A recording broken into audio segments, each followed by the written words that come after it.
ay nakikita sa kalooban. Eh bakit sa kanya? Nasa pangalan na, nasa mukha pa. Ganda ka? Ganda yarn. Ito na ang nagmamaganda at feeling diva. Ganda Wanda!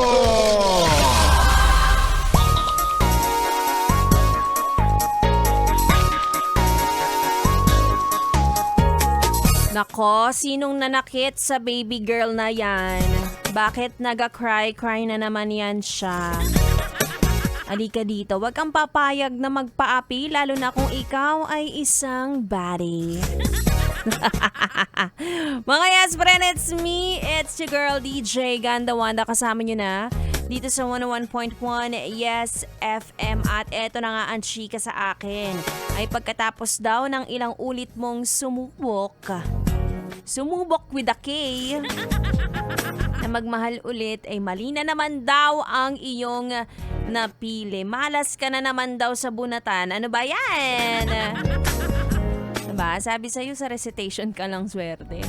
Doon pa sa hindi mo gusto, diba? Pero sabi nga nila, yes, friend, ay hindi porket laging failed ang relationship mo, ay may something na sa'yo. Diba ganun yan eh, parang pagpaulit-ulit, ano ba yan, mali na naman ako na yata ang problema. Baka naman hinihahanda ka lang para sa tamang tao, diba? At kailangan mo munang magkamali at matuto. Hindi porket na siya ang pinakamatangkad, pinakamaputi, pinakamakisig, para sa'yo na.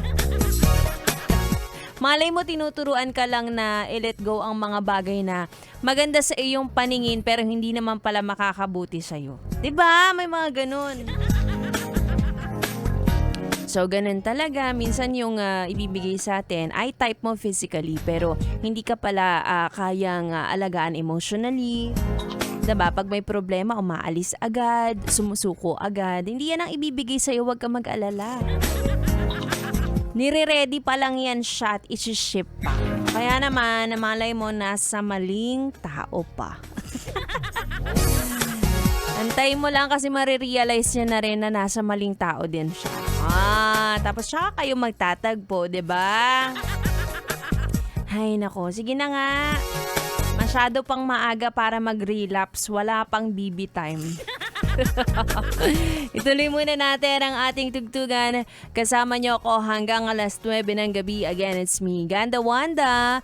Dito lang sa 101.1 Yes FM Solid. Myself dreaming